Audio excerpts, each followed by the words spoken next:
The morning sunlight poured gently through my kitchen window, casting golden reflections on the floor as I zipped up my suitcase. The soft sound of birds chirping outside the Portland apartment was almost cinematic. I had planned this trip down to the hour. Passport ready, sun hats laid out, matching dresses for formal nights on the cruise carefully folded into packing cubes. It was supposed to be our first real family vacation in years, and after what I had sacrificed lately, I thought maybe, just maybe, I had finally earned a seat at the table. My phone buzzed on the counter. "Camille, it's Mom." Her voice was trembling, not the dramatic kind of tremble she sometimes used when guilt-tripping me over missed birthdays. No, this one was low, almost broken. "It's Grandma. She's in the hospital. It's bad. Honey, we need you here. She needs you." I froze, my hand still on the handle of the suitcase, halfway through pulling it upright. "What happened?" I asked, my voice tight, dread rising. "She collapsed this morning. Heart issues, they think. We didn't want to ruin your day, but Elise said we should tell you now before it's too late." I didn't even hesitate. I canceled the ride to the airport, threw on jeans, and loaded into my car, heart racing. I'd waited for this cruise for 6 months, took vacation days, saved for tickets, bought Elise that stupid sundress she had begged for. But if Grandma needed me, none of that mattered. I drove through the city like a ghost behind the wheel, mind running through every memory I had with her. Our Sunday teas, her lemon squares, the old blue photo album with the cracked leather binding. She had always been the only one who saw me, who really saw me. Then came the buzz again. A notification from Instagram lit up my screen at a stoplight. I didn't want to check it, but something made me swipe down. A photo. My breath caught. There they were, my entire family, standing on the deck of a cruise ship, champagne glasses in hand. Elise in that sundress, Dad in his sun hat, Mom in her coral resort wear. All smiles, all joy. The caption read, "Best family cruise ever. So blessed to be surrounded by love." I pulled over to the shoulder. I couldn't see the road through the tears suddenly clouding my eyes. My hands shook as I zoomed in. Uncle Nate, Aunt Sharon, even little cousin Zoe. Everyone was there. Everyone except me. My heart pounded like it wanted out of my chest. My mouth went dry. They had lied. Lied about Grandma. Lied to get me to stay behind. For the briefest moment, I held on to hope. Maybe it was an old photo, a memory. But it was posted 42 minutes ago. I dialed the hospital where Grandma was supposedly admitted. No record. No Camille Rhodes listed as emergency contact. No patient under Grandma's name. I called Mom. Voicemail. I called Dad. Voicemail. I texted Elise. The message bounced. She had blocked me. The realization hit me like a car crash. They had excluded me. Deliberately. They'd used Grandma as an excuse. They'd weaponized the only person I trusted. And they didn't even bother to cover their tracks. It wasn't just a lie. It was a betrayal years in the making. I gripped the steering wheel with white knuckles, trying to steady my breathing. I could feel the memories crashing over me. Birthdays skipped, school awards ignored, holidays where Elise always got the best seat, the best gifts, the most love. But this was different. This wasn't favoritism. This was exile. I turned the car toward Grandma's house instead of the hospital. If she was okay, if she hadn't even been part of this, maybe I wasn't completely alone in it. Maybe someone, somewhere in that bloodline, still had a soul. And yet, as I drove through the familiar streets, there was a chill in my chest I couldn't shake. The kind of chill that comes when you realize your entire foundation, your sense of belonging, was never real to begin with. The cruise hadn't even left port yet. But for me, the journey into betrayal had already begun. Grandma's house sat on the edge of a quiet neighborhood in southeast Portland, nestled between 2 maple trees that turned flame red every fall. I had parked in that driveway 100 times over the years, but that morning it felt foreign. like I didn't belong anymore. I knocked gently. The door creaked open a few seconds later, and there she was, Grandma June.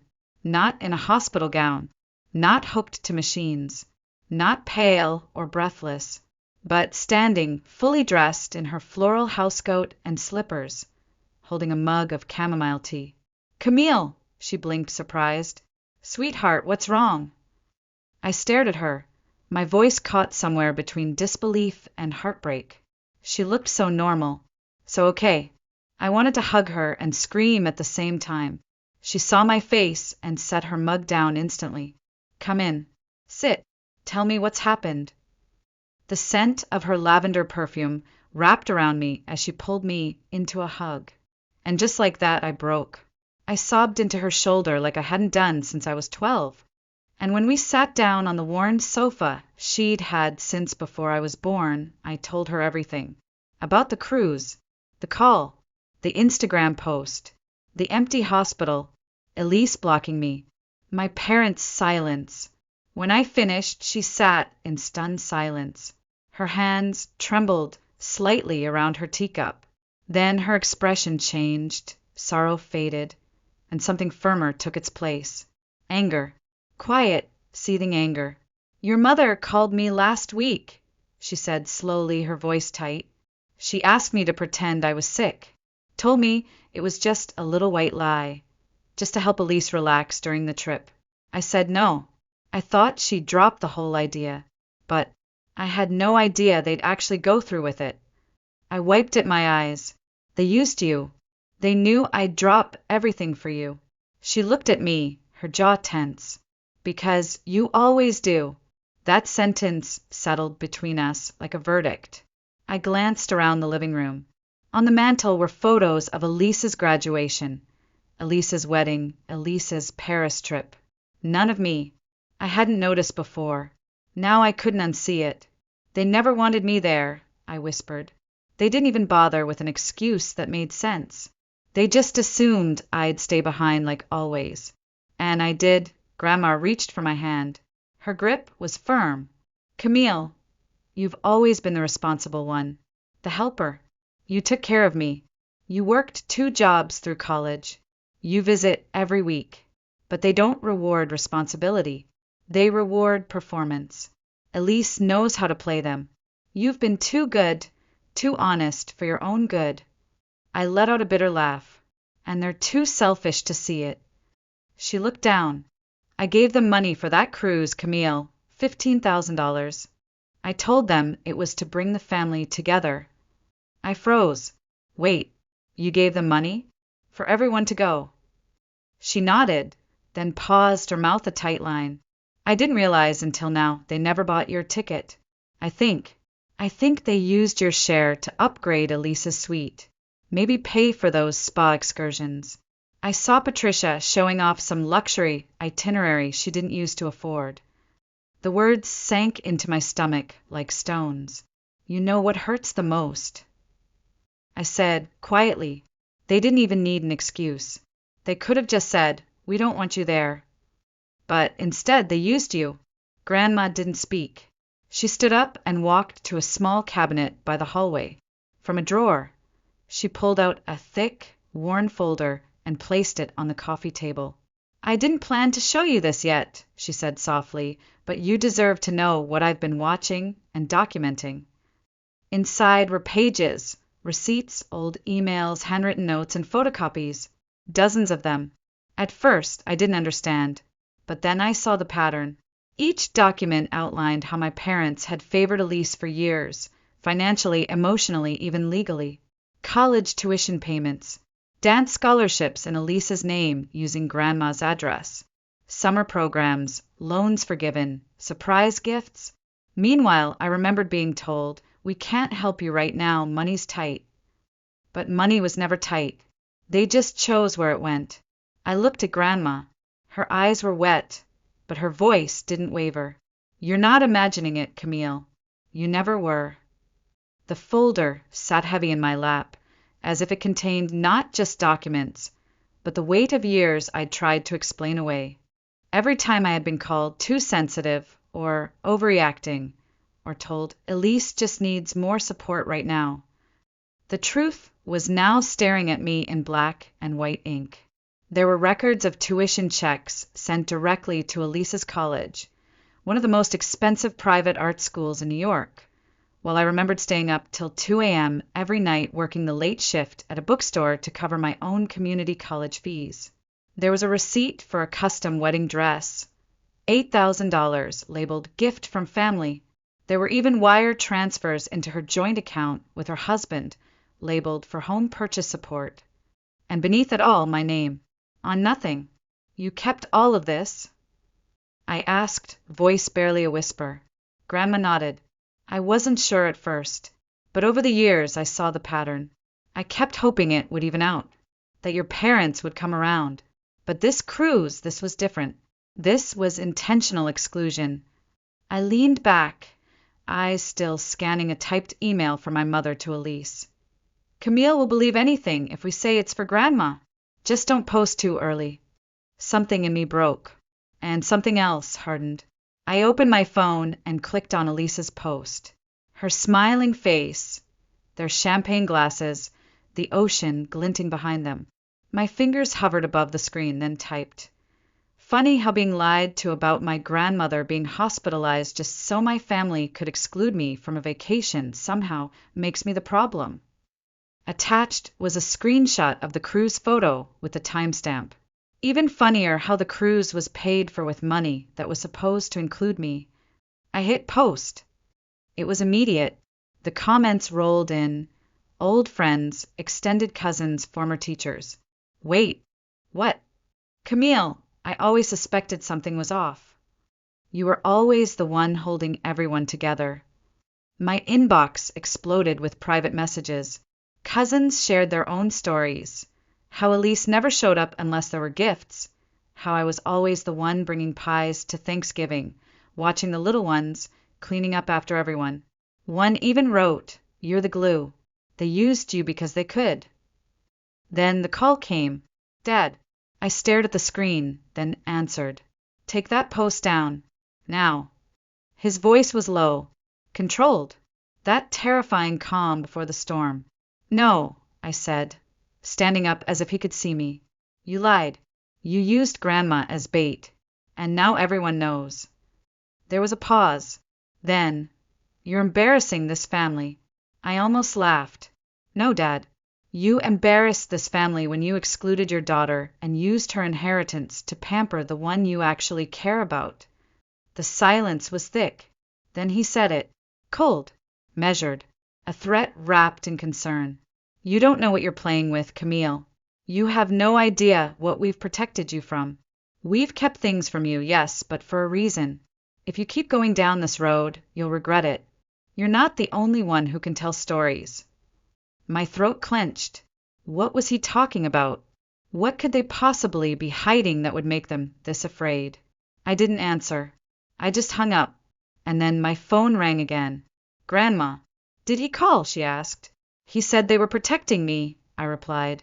From what? She went quiet, then said the 5 words that changed everything. Go to your email, Camille. I opened my laptop, fingers numb. In my inbox was a message from her personal email. No subject. One attachment.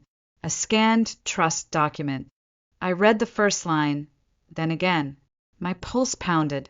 It was a legal trust agreement, dated 25 years ago, created by my maternal grandfather, Wallace Bell, long before I was old enough to even understand money.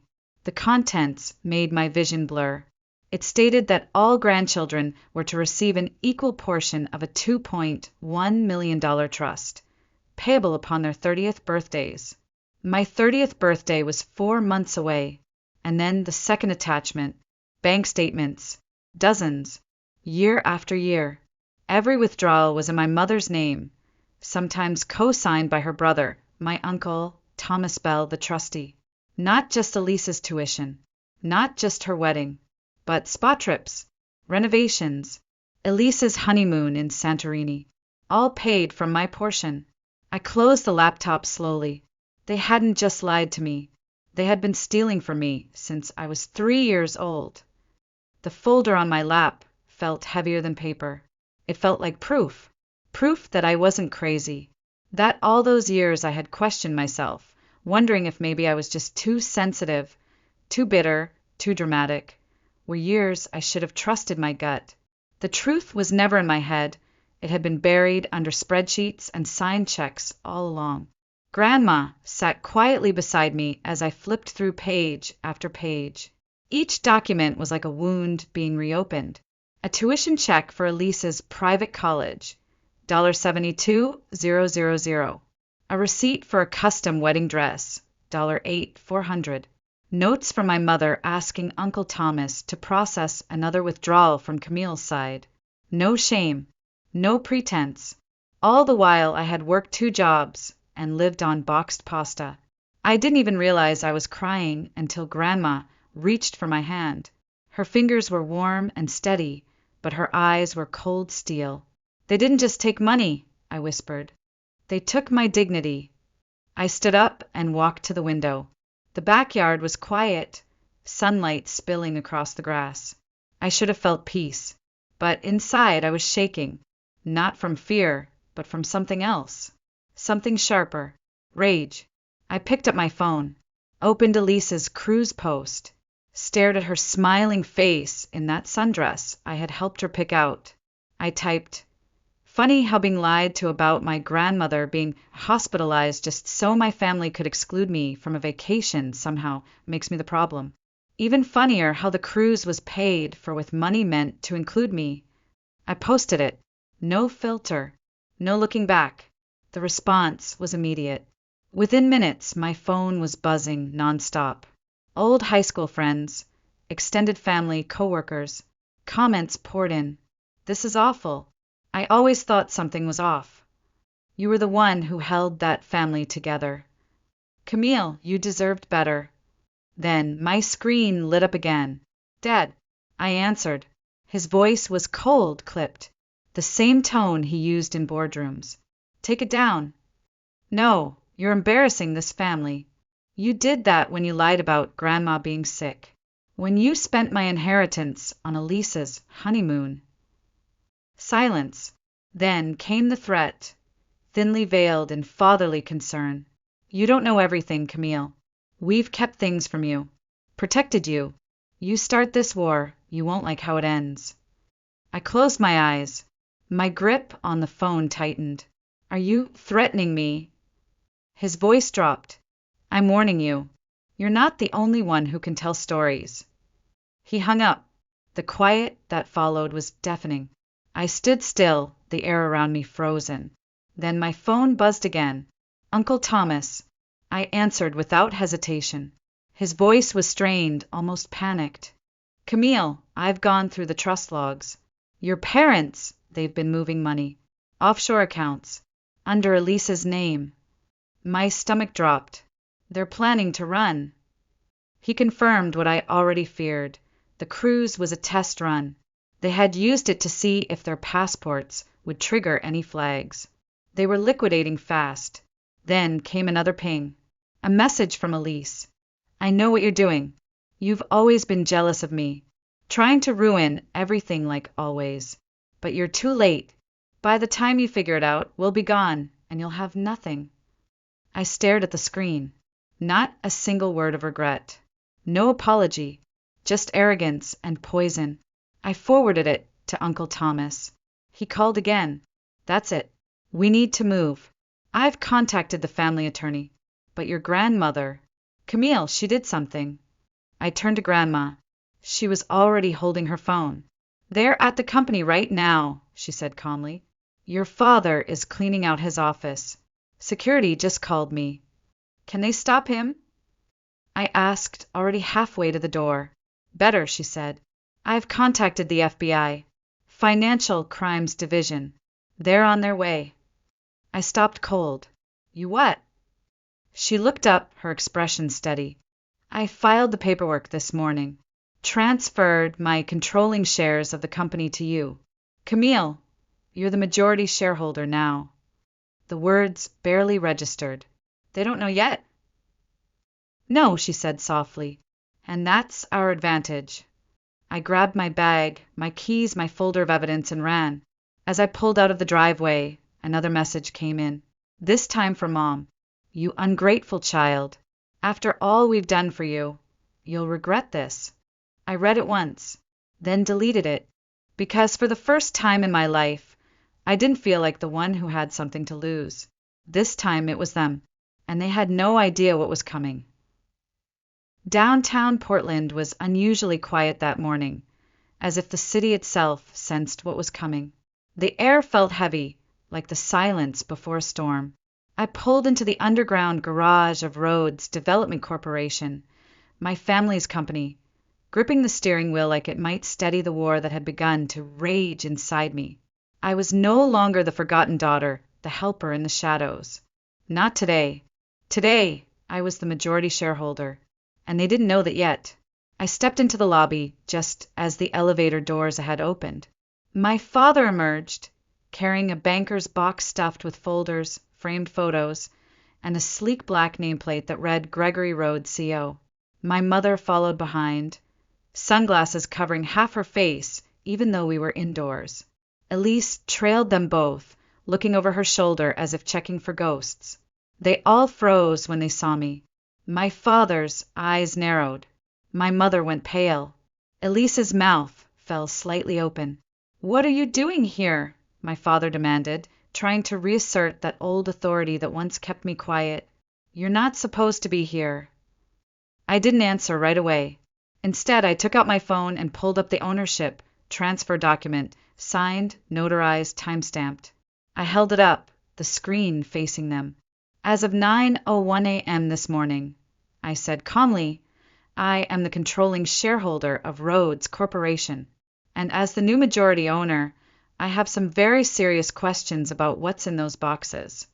My father took a half step back.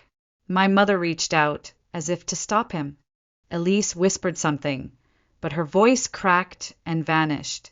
Camille, my mother started, her tone suddenly soft, rehearsed. Let's talk about this somewhere private. We don't need to, but it was too late. Outside, tires screeched. A black SUV pulled into the front circle drive. Then another, and another. FBI agents stepped out, flashing badges. Security guards from the building followed behind, looking uncertain but alert. One of them nodded to me. He had spoken to Grandma earlier. He knew who was in charge now. The lead agent approached. Camille Rhodes. Yes. You filed a complaint regarding corporate fraud, misappropriation of trust assets, and wire transfers to overseas accounts. Correct. And these are the individuals in question. I gestured toward my parents and Elise. My father turned red. This is ridiculous. These are family matters. You can't, the agent cut him off. Sir, we have warrants for the company's financial records and your personal devices. You are not to leave the premises. My mother's voice broke. Everything we did was for this family. For your sister. You don't understand, Camille. I turned to her slowly. No, I said, my voice steady measured. Everything you did was for Elise. Not for me. Not for Grandma. And certainly not for the legacy Grandpa left us. I walked closer to the box my father was holding. A corner of a checkbook stuck out, one of the old company accounts. I pointed. I suggest you put that down. It may be considered evidence now. Behind me, I heard more agents enter the building, heading upstairs. One asked Elise to step aside so they could access her office. She flinched, then nodded, cheeks wet with sudden tears. Did you enjoy the cruise? I asked her quietly. Was it worth it? She didn't answer. My father glared at me. His face was full of rage he couldn't voice. Maybe because deep down he knew it was over, and that I was no longer the girl he could manipulate with guilt. That I had power now. 3 hours later, I sat in the company's executive conference room. Uncle Thomas was there, his hands trembling slightly as he passed a folder to the company attorney. Grandma sat beside me, calm as stone. She didn't say much. She didn't need to. The facts were speaking for her now. The FBI found everything: diverted trust funds, unauthorized wire transfers, encrypted offshore accounts in Elise's name. Every lie they'd told, every theft, every betrayal. It was all unraveling. They thought they had erased me from the picture. They had no idea I was the one holding the negative. 3 months later, the trees in Grandma's backyard had turned from green to deep gold. The air was cooler now, the kind that made you reach for a sweater and hold your coffee just a little tighter. We sat together most mornings watching the leaves fall and pretending, for a few moments, that life had always been this peaceful. But peace wasn't something you inherit. It's something you earn after the storm passes. The FBI investigation moved quickly, faster than I had imagined for something this complex. Uncle Thomas handed over everything he had: copies of trust withdrawals, emails, text messages, internal memos between my father and mother outlining how they planned to manage Camille's portion while maintaining Elise's advantage. They hadn't even tried to hide it. It turned out they had not only stolen from my trust fund, but also misappropriated company funds.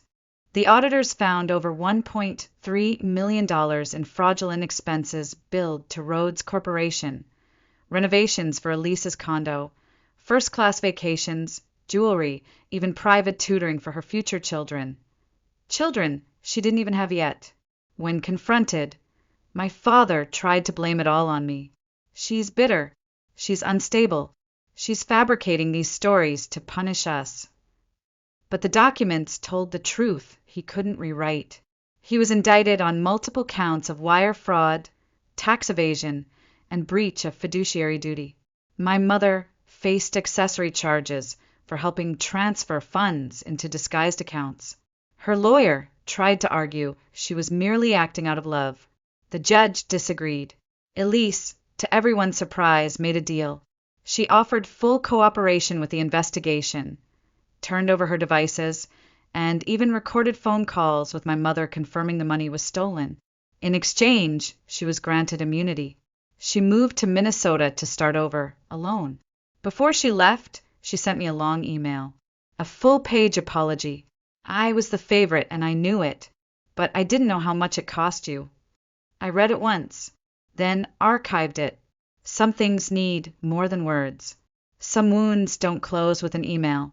I took over the company officially in early October, not as a CEO, but as the woman who had once been erased from every meeting, every legacy photo, every vacation plan, and now held the majority vote on every decision that mattered. My first act wasn't to fire people or make speeches. It was quiet. I created a scholarship program for the children of Rhodes Corporation employees, named after my grandfather, the man who had once believed in fairness, even if his wishes had been twisted. Then I commissioned a full audit and set new rules: full transparency, equal pay evaluations, mandatory ethics training for senior staff. Not because I wanted revenge, but because I wanted no one in that building to ever feel like I once had, invisible. Grandma watched all of it unfold without once saying, "I told you so." She didn't need to. Her quiet strength had been the compass that guided me through the worst of it. When I offered to move her into a better home, she declined. "This house," she said, patting the old wooden armrest of her rocking chair, "is where I raised 2 generations. I'll stay until I'm called elsewhere." She had always been the anchor, and now, for the first time, I felt like I was becoming one too. One morning, as we sat watching the trees shed what they no longer needed, she turned to me and said, "Your grandfather would be proud. He always said money reveals who people really are, and in the end you stood tall."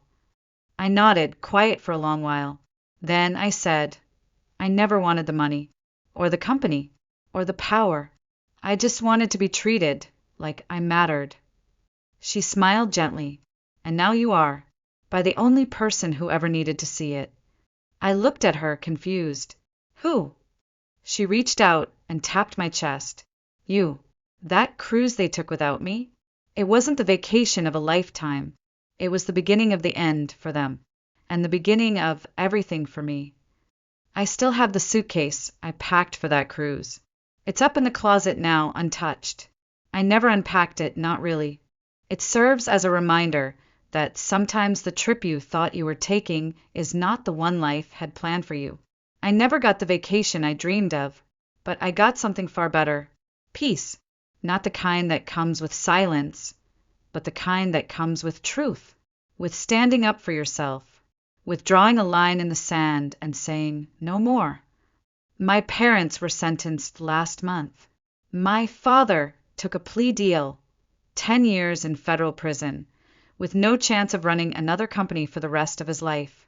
My mother received 6 years, suspended only after she paid restitution and gave up all her claims to the family estate. They were no longer the couple that ruled every room. They were two people who lost everything because they thought I had nothing.